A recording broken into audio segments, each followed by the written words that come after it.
absolute wildlife massacre in Australia.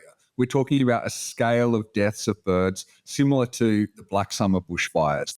There's a serious strain of bird flu that has been absolutely devastating wildlife populations around the world. It's called the H5N1 strain.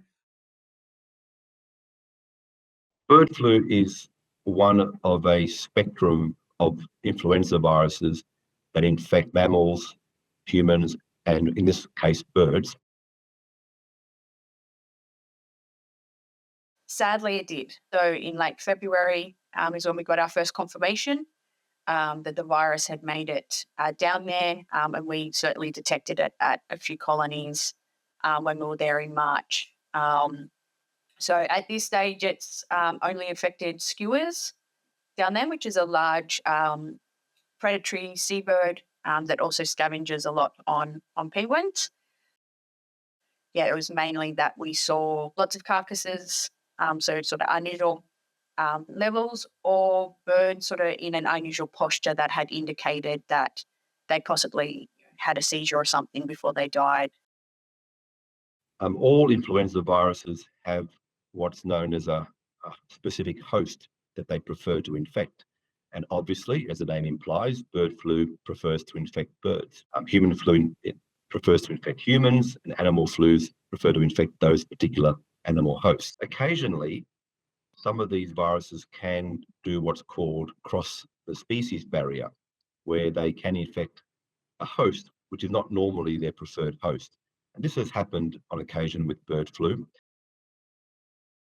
Yeah, this got into South America in late 2022, and it moved down the whole continent within about 6 months. And the wildlife deaths there were shocking. We're talking about 650,000 of their wild birds dying, 30,000 of those sea lions. In elephant seals, the deaths of baby elephant seals, the pups went from 1% in 2022 to 95% of all those baby elephant seals dying in 2023. It's since then got into Antarctica, and we've seen, unprecedented scales of deaths of Adelie penguins there.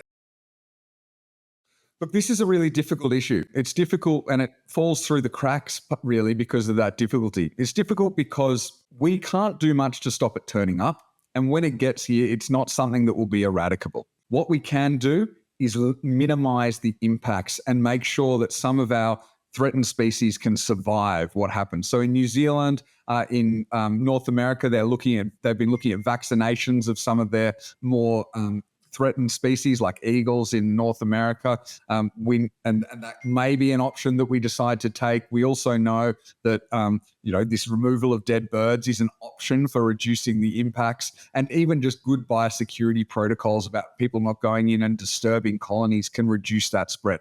So there are options. This will be difficult. At this stage, the threat is remote because, as I said, it rarely gets into people. I think since it was discovered back in the 1990s, there have probably been less than 1,000 notified human infections. Of those, the mortality rate can be quite high. I think it's about as high as 50%. So it's rare, but can be dangerous. With the current outbreaks in Australia, which have involved chicken, eggs, again, if you cook eggs thoroughly, no risk there. If it gets into chicken meat by any chance, again, if you cook your meat thoroughly, which we should always do anyway, no one should be encouraged to eat undercooked chicken meat. Heating, cooking will kill the virus.